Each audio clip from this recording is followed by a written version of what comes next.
Halo sahabatku, selamat datang kembali di channel Men Story. Apa kabar kalian semua? Semoga kalian sehat dan bahagia selalu dan dilancarkan segala urusannya.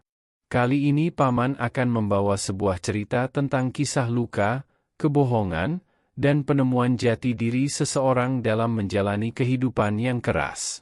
Sebelum lanjut, jangan lupa like, subscribe, dan klik lonceng notifikasinya supaya kalian tidak ketinggalan dengan kisah-kisah cerita selanjutnya. Pagi itu di Jakarta Selatan, cahaya matahari menembus tirai sutra di kamar utama sebuah Gria Tawang, penthouse, mewah. Indah terbangun oleh aroma kopi premium yang disiapkan oleh asisten rumah tangga mereka. Di sampingnya, sisi tempat tidur sudah kosong. Doni, suaminya, selalu bangun lebih awal, atau setidaknya, itulah yang selalu dikatakannya. Indah menatap pantulan dirinya di cermin besar yang berbingkai emas. Di usia 32 tahun, ia tampak sempurna. Kulitnya terawat, pakaiannya bermerek, dan perhiasan yang melingkar di lehernya bisa membiayai sekolah 10 anak di desanya hingga sarjana. Namun, saat ia menatap matanya sendiri, Indah tidak menemukan siapa-siapa di sana. Sosok Indah yang dulu suka tertawa kencang, yang tangannya selalu berlumur tepung terigu, dan yang suka mengenakan kaos oblong lusuh, telah terkubur di bawah tumpukan barang-barang mewah ini. Nyonya, Bapak berpesan bahwa malam ini ada jamuan makan malam dengan pemegang saham. Suara Sari, asistennya, terdengar dari balik pintu. Indah menghela napas. Jamuan makan malam lagi. Itu artinya ia harus menjadi pajangan yang cantik.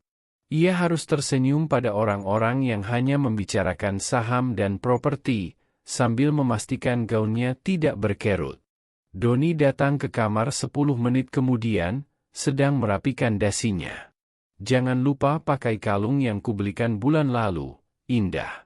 Itu membuatmu terlihat berkelas. Aku tidak mau mitra bisnisku berpikir aku tidak mengurus istriku. Kalimat itu, aku tidak mau mereka berpikir aku tidak mengurusmu, selalu terdengar seperti perhatian, namun Indah mulai menyadari bahwa itu adalah perintah. Doni tidak mengurusnya, Doni mengurus citra miliknya. Jamuan makan malam itu diadakan di sebuah restoran Prancis di pusat kota. Indah duduk di samping Doni, mendengarkan percakapan tentang akuisisi perusahaan logistik. Di tengah pembicaraan, ponsel Doni yang tergeletak di meja bergetar. Hanya sekilas, Indah melihat sebuah notifikasi muncul di layar yang redup. Nama kontaknya hanya satu huruf, M. Pesannya singkat, terima kasih untuk kalungnya, cantik sekali. Jantung Indah seolah berhenti berdetak selama 1 detik. Kalung? Bukankah kalung berlian yang ia pakai sekarang adalah pemberian terakhir Doni? Kenapa ada orang lain yang mengucapkan terima kasih untuk hadiah yang serupa di waktu yang hampir bersamaan? Doni dengan cepat membalikkan ponselnya, wajahnya tetap tenang, seolah tidak terjadi apa-apa. Ia kembali tertawa bersama rekan bisnisnya. Indah merasakan dingin menjalar dari ujung kakinya hingga ke dada. Ia mencoba memotong steak di piringnya, namun tangannya sedikit gemetar. Kamu baik-baik saja, sayang, bisik Doni, tangannya mengelus punggung Indah. Sentuhan itu, yang biasanya terasa hangat, kini terasa seperti sengatan listrik yang tidak nyaman. Hanya sedikit pusing, mungkin kurang tidur, jawab Indah datar. Malam itu, dalam perjalanan pulang dengan mobil Mercedes-Benz yang kedap suara, kesunyian di antara mereka terasa begitu mencekam. Indah ingin bertanya, ingin berteriak, ingin merebut ponsel itu. Namun, ia teringat bagaimana Doni selalu punya cara untuk memutarbalikkan fakta hingga Indah merasa dirinya lah yang gila dan tidak tahu berterima kasih. Indah menatap keluar jendela, pada lampu-lampu Jakarta yang berkelebat.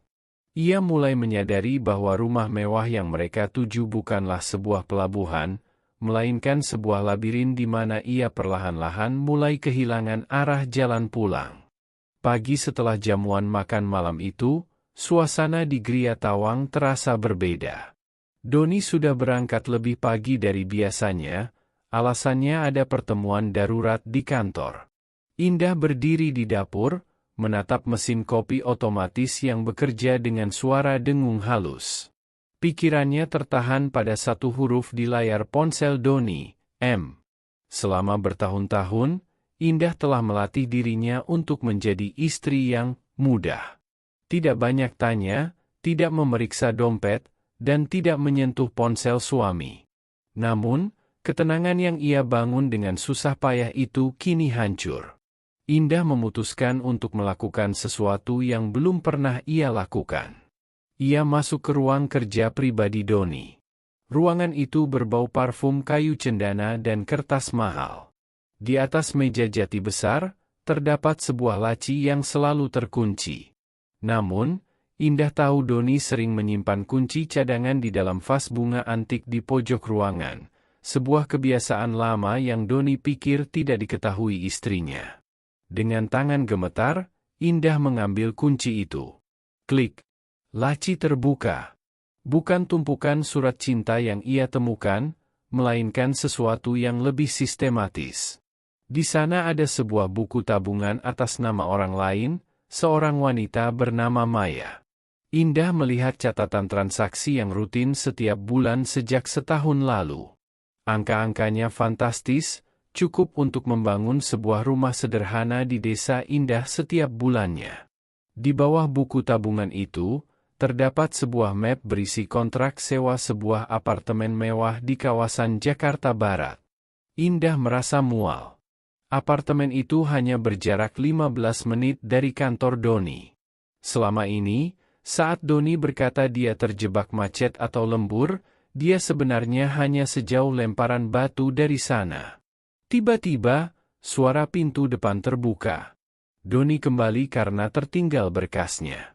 Indah dengan cepat mengunci laci, mengembalikan kunci ke vas, dan berpura-pura sedang merapikan buku-buku di rak saat Doni masuk ke ruangan. "Sedang apa kamu di sini?" tanya Doni, matanya menyipit penuh selidik. "Hanya ingin mencari buku bacaan." "Aku bosan," jawab Indah, berusaha menjaga suaranya agar tidak bergetar. Doni menatapnya tajam selama beberapa detik, seolah sedang memindai kejujuran di wajah istrinya. Kemudian, wajahnya melembut, namun senyumnya tidak mencapai mata. "Jangan terlalu banyak berpikir, Indah. Belanja saja atau panggil terapis spa ke rumah. Itu tugasmu, bukan membereskan rak buku." Saat Doni pergi lagi, Indah merosot ke lantai. Ia menyadari bahwa ia bukan hanya sedang dikhianati secara perasaan, tapi ia sedang dipelihara sebagai pajangan sementara hidup suaminya yang sebenarnya ada di tempat lain. 2 minggu kemudian, paket yang mengubah segalanya itu tiba. Sebenarnya, paket itu tidak seharusnya sampai ke tangan Indah.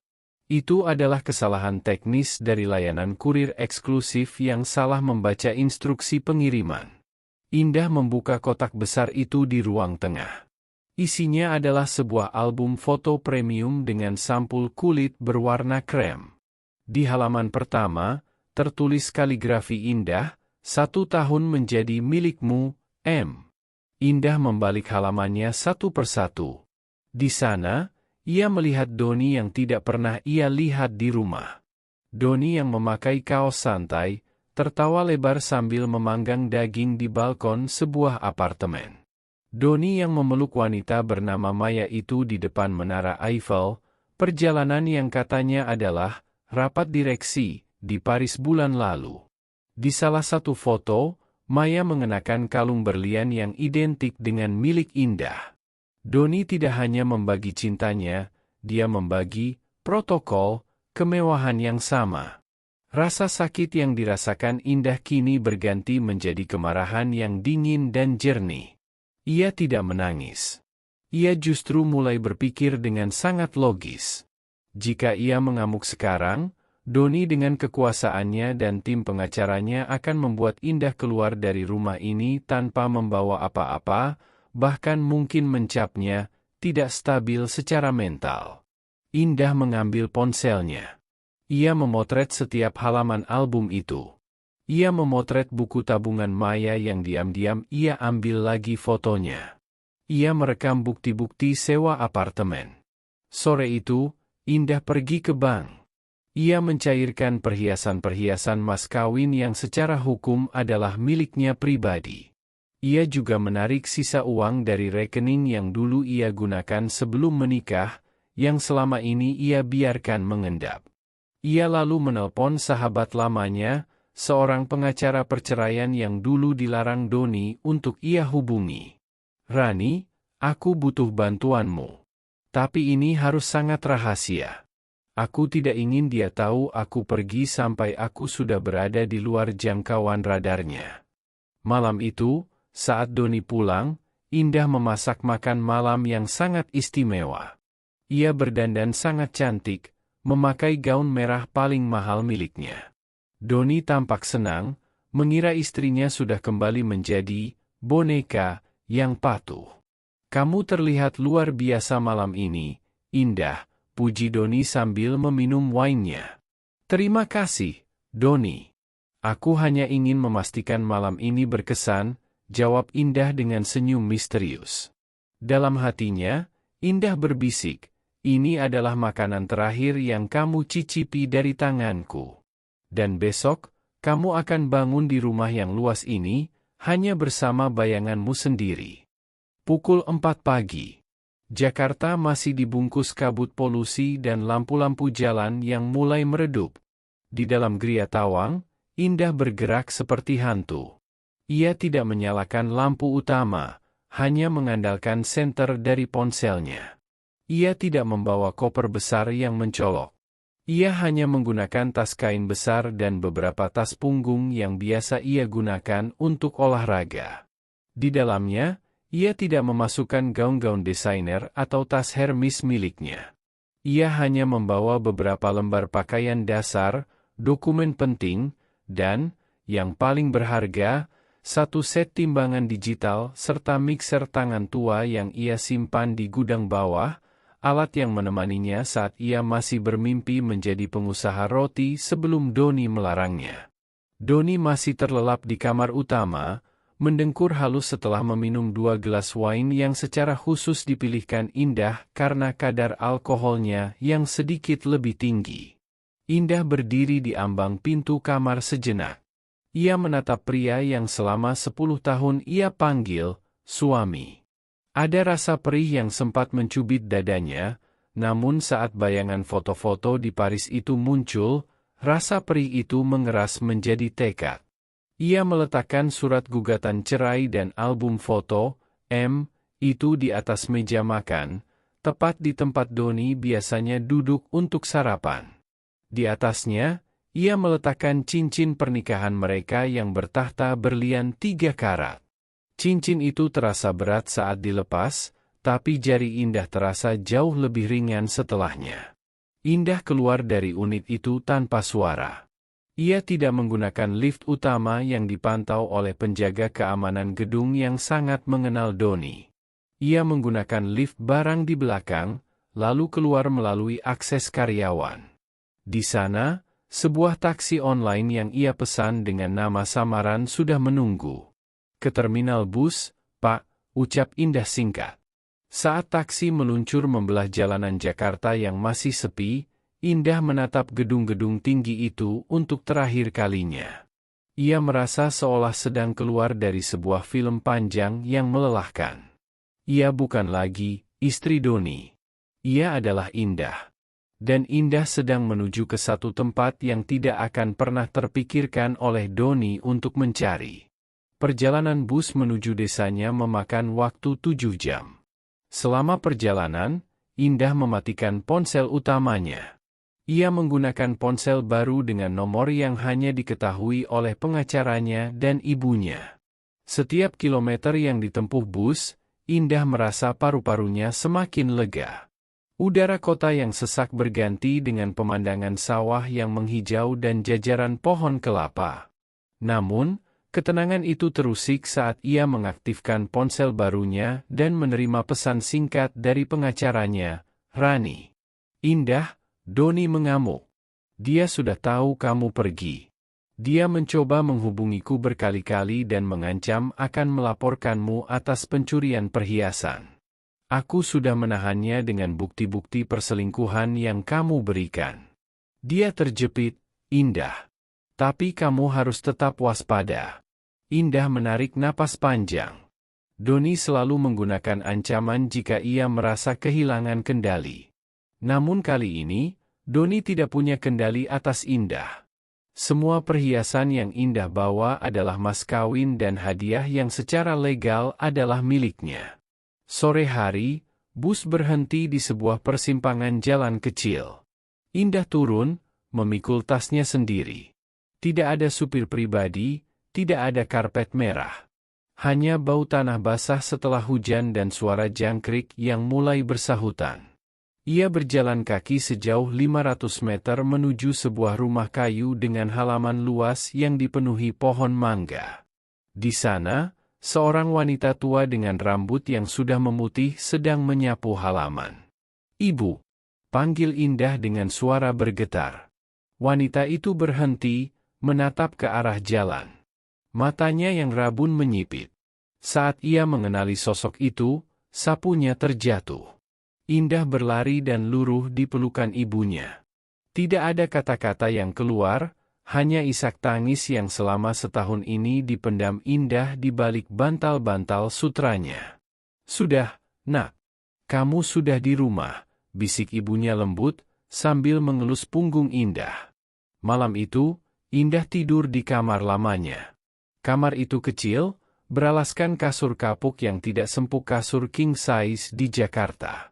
Tapi untuk pertama kalinya dalam 10 tahun, Indah tidur tanpa perlu memikirkan kebohongan apa yang akan ia dengar besok pagi.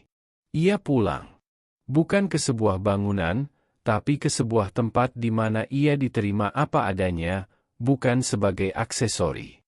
Minggu-minggu pertama di desa adalah masa detoksifikasi bagi Indah. Ia melepaskan semua atribut kemewahannya. Jam tangan berliannya disimpan jauh di dasar lemari kayu milik ibunya, dan ia mulai mengenakan daster katun serta kain sarung. Tangannya yang biasa dimanikur rapi kini mulai berurusan dengan kayu bakar dan air sumur yang dingin. Namun, diam tidak membuat Indah tenang. Bayangan Doni terkadang masih muncul dalam mimpinya, bukan sebagai suami yang penuh cinta, melainkan sebagai sosok yang membentak dan merendahkannya. Untuk mengusir trauma itu, Indah mulai kembali ke cinta lamanya, tepung dan ragi. Ia mulai bereksperimen di dapur kecil ibunya. Menggunakan oven tangkring tua yang diletakkan di atas kompor gas, Indah mencoba membuat roti manis isi kelapa dan coklat. Aroma panggangan roti itu perlahan memenuhi seisi rumah, mengalahkan bau tanah basah. "Kamu punya bakat, Indah. Dulu sebelum kamu dibawa ke kota, orang-orang satu kampung selalu antre kalau kamu bikin donat kampung," puji ibunya sambil mencicipi roti hangat buatan putrinya. Indah tersenyum kecil. Ia memutuskan untuk menitipkan rotinya di warung depan. Tak disangka, dalam waktu 2 jam, 50 buah rotinya ludes terjual. Keesokan harinya, orang-orang mulai datang langsung ke rumah ibunya, bertanya, mana roti buatan Mbak Indah yang katanya lembut itu. Di tengah kesibukan barunya, sebuah mobil asing terlihat sering melintasi jalanan di depan rumah ibunya. Mobil itu berkaca gelap, kontras dengan kendaraan warga sekitar.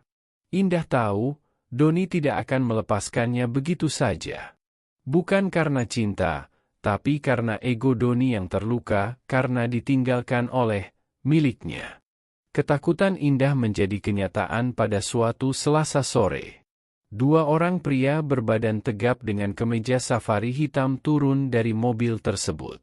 Mereka tidak masuk ke halaman, hanya berdiri di depan pagar, mengamati Indah yang sedang menjemur kain. "Ibu Indah? Kami diutus Pak Doni untuk menjemput Ibu." "Pak Doni bilang Ibu sedang sakit dan butuh perawatan di Jakarta," ucap salah satu pria itu dengan nada dingin yang dipaksakan sopan.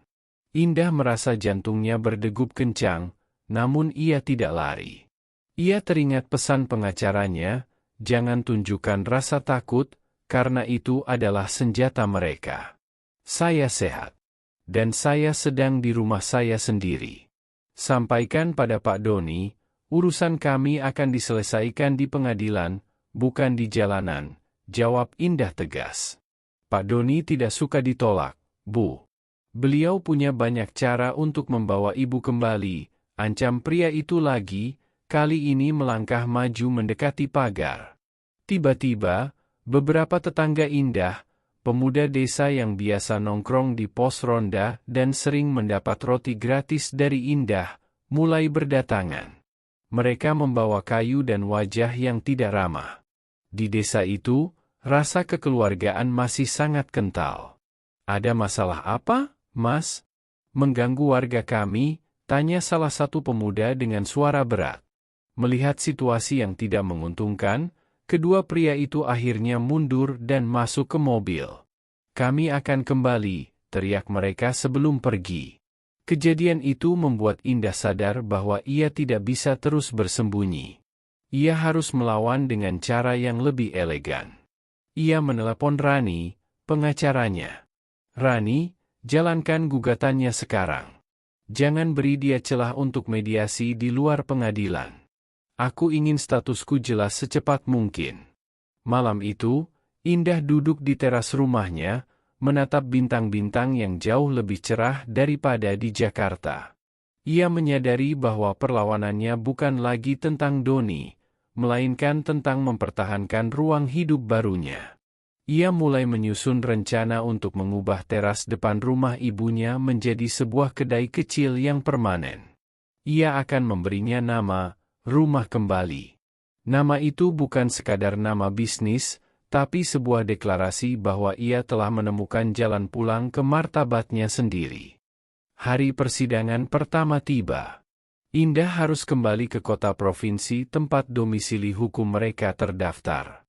Ia mengenakan kemeja putih bersih dan celana kain sederhana, sangat kontras dengan penampilan Doni yang hadir dengan setelan jas seharga puluhan juta rupiah, dikelilingi oleh 4 orang pengacara yang tampak angkuh. Di koridor pengadilan, Doni mencoba mencegat Indah. Ia mendekat, aroma parfum mahalnya memenuhi udara, aroma yang dulu membuat Indah merasa aman, namun kini membuatnya mual. "Lihat dirimu, Indah," bisik Doni dengan nada merendahkan. "Kamu terlihat seperti orang susah. Apa yang ingin kamu buktikan? Toko roti kecil di kampung? Jangan konyol. Cabut gugatan ini, minta maaf, dan aku akan mengembalikan semua kemewahanmu. Aku bahkan akan memutuskan hubungan dengan Maya." Indah berhenti melangkah. Ia menatap tepat ke mata Doni, mata yang dulu selalu ia hindari jika pria itu sedang marah. "Kemewahan yang kamu berikan itu ada harganya, Doni. Harganya adalah harga diriku. Dan aku tidak sanggup lagi membayarnya. Kamu pikir aku miskin tanpa uangmu? Kamu salah. Aku jauh lebih kaya sekarang karena aku memiliki diriku sendiri." Di dalam ruang sidang, suasana menjadi sangat panas. Tim pengacara Doni mencoba membangun narasi bahwa Indah adalah istri yang tidak stabil secara emosional dan telah mencuri aset-aset rumah tangga. Namun, Rani, pengacara Indah, sudah siap. Dengan tenang, Rani mengeluarkan bukti-bukti yang selama ini dikumpulkan Indah secara rahasia, salinan album foto di Paris, bukti transfer rutin ke rekening Maya, dan laporan audit dari perusahaan logistik Doni yang menunjukkan penggunaan dana perusahaan untuk kepentingan pribadi selingkuhannya. Wajah Doni yang tadinya tenang berubah menjadi merah padam. Hakim ketua berkali-kali mengetukkan palu untuk menenangkan suasana. Di titik itu, Doni menyadari bahwa boneka yang selama ini ia kendalikan telah berubah menjadi lawan yang tidak bisa ia remehkan. Persidangan berlangsung selama berbulan-bulan, namun setiap sesinya justru memperkuat posisi Indah. Publikasi tentang kasus ini mulai bocor ke media sosial, mengingat profil Doni yang cukup dikenal di kalangan pengusaha. Citra Doni sebagai family man yang sukses hancur berkeping-keping. Dampaknya merembet ke bisnis Doni. Beberapa mitra bisnis utamanya, yang menjunjung tinggi etika keluarga, mulai menarik diri. Kontrak-kontrak besar yang selama ini menjadi kebanggaan Doni satu persatu dibatalkan. Ternyata, kebohongan yang ia tanam di dalam rumah tangga juga berakar dalam cara ia berbisnis. Di tengah kekacauan itu, Indah tetap fokus pada kedai rotinya. Rumah kembali, kini tidak lagi sekadar teras rumah. Dengan bantuan pinjaman modal dari bank yang ia ajukan secara mandiri, Indah berhasil membangun sebuah dapur produksi kecil yang higienis. Ia mempekerjakan 3 orang janda di desanya untuk membantunya. Suatu sore, Indah menerima telepon dari nomor yang tidak dikenal. Itu adalah Maya, wanita selingkuhan Doni. "Mbak Indah, saya hanya ingin minta maaf," suara di seberang sana terdengar terisak. Doni kehilangan segalanya. Hartanya disita karena kasus penggelapan yang juga terangkat saat sidang cerai kalian. Sekarang dia terus menyalahkan saya. Saya pergi meninggalkannya, Mbak. Saya takut. Indah terdiam. Ia tidak merasakan kepuasan melihat penderitaan mereka. Ia hanya merasakan kelegaan karena telah lepas dari lingkaran hitam itu lebih awal. "Maya," ucap Indah pelan. "Aku sudah memaafkan diriku sendiri karena pernah bertahan di sana. Sekarang, terserah padamu bagaimana kamu menjalani hidupmu. Tapi ingat, apa yang dibangun di atas air mata orang lain, tidak akan pernah menjadi rumah yang kokoh." Indah menutup telepon. Ia berjalan ke depan kedainya, melihat papan nama kayu bertuliskan, "Rumah Kembali," yang bergoyang ditiup angin sore. Ia merasa bahwa perjalanan panjangnya hampir mencapai akhir. Ia bukan lagi seorang korban, ia adalah seorang pemenang. Bukan pemenang atas harta Doni, tapi pemenang atas nasibnya sendiri. Surat berkekuatan hukum tetap itu akhirnya tiba. Selembar kertas yang secara resmi menyatakan bahwa Indah bukan lagi bagian dari hidup Doni. Tidak ada perayaan mewah, tidak ada pesta.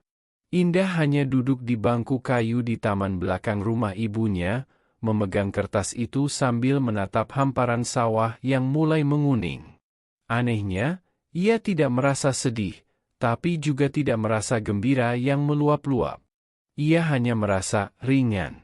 Seolah-olah sebuah rantai besi yang selama 10 tahun mengikat pergelangan kakinya kini telah berubah menjadi debu. Namun, dunia luar belum selesai dengan Indah. Kisah ketangguhannya, seorang istri yang berani meninggalkan kemewahan demi kejujuran dan membangun usaha dari nol, mulai menyebar. Seorang jurnalis dari media nasional datang ke desanya. Mereka tidak ingin mewawancarai Indah tentang skandal perselingkuhan Doni, melainkan tentang kesuksesan kedai Rumah Kembali yang kini berhasil memberdayakan perempuan-perempuan di desa tersebut. "Mbak Indah, apa rahasia resep roti ini hingga bisa sesukses ini dalam waktu singkat?" tanya jurnalis itu. Indah tersenyum, kali ini senyumnya sampai ke mata. "Resepnya sederhana. Roti ini tidak dicampur dengan rasa takut. Dulu, saat saya memasak di Jakarta, saya selalu takut hasilnya tidak sempurna untuk suami saya. Di sini, saya memasak dengan rasa syukur. Mungkin itu yang dirasakan oleh pelanggan saya, rasa tenang." Wawancara itu menjadi viral. Kedai Rumah Kembali kebanjiran pesanan dari luar kota. Indah mulai mengembangkan sistem pengiriman frozen dough ke kota-kota besar. Ia yang dulu dianggap hanya pajangan, kini menjadi pemimpin bagi timnya sendiri. 2 tahun setelah kepergiannya dari Jakarta, Indah berdiri di depan cermin yang sama sekali berbeda dengan cermin di Gria Tawang dulu. Ini adalah cermin kayu sederhana di kamarnya yang baru direnovasi. Ia tidak memakai kalung berlian. Ia hanya mengenakan kemeja linen berwarna bumi dan sedikit polesan lipstik natural. Ia tampak jauh lebih muda. Garis-garis stres di wajahnya telah memudar, digantikan oleh gurat kedamaian yang permanen. Ia mendapat kabar bahwa Doni sekarang tinggal di sebuah apartemen kecil di pinggiran kota, mencoba merangkak kembali di dunia bisnis yang sudah tidak mempercayainya lagi. Doni sesekali mengirim pesan singkat, mencoba meminjam uang atau sekadar mencari perhatian, namun Indah tidak pernah membalas. Ia sudah menutup buku itu sepenuhnya. Baginya, Doni adalah pelajaran, bukan masa depan. Sore itu, kedai, rumah kembali, mengadakan syukuran kecil-kecilan untuk pembukaan cabang kedua di kota kabupaten. Ibu Indah duduk di kursi kehormatan, matanya berkaca-kaca bangga melihat putrinya berdiri di depan banyak orang, bukan sebagai bayangan siapapun, melainkan sebagai dirinya sendiri. Indah memegang mikrofon dan menatap para tamu yang hadir. Banyak orang bertanya padaku, kenapa aku memilih pergi saat aku punya segalanya di Jakarta, ucapnya tenang. Jawabanku selalu sama, aku tidak punya apa-apa di sana. Aku tidak punya ketenangan, aku tidak punya harga diri, dan aku tidak punya diriku sendiri. Ia berhenti sejenak, menarik napas dalam-dalam. Pergi bukan berarti kalah. Terkadang, pergi adalah satu-satunya cara untuk menyelamatkan apa yang tersisa dari jiwa kita. Dan hari ini, aku bangga bisa mengatakan bahwa aku telah benar-benar pulang. Saat matahari terbenam di ufuk barat, memberikan warna keemasan pada papan nama kedainya, Indah menyadari bahwa pulang bukanlah tentang jarak tempuh atau alamat rumah.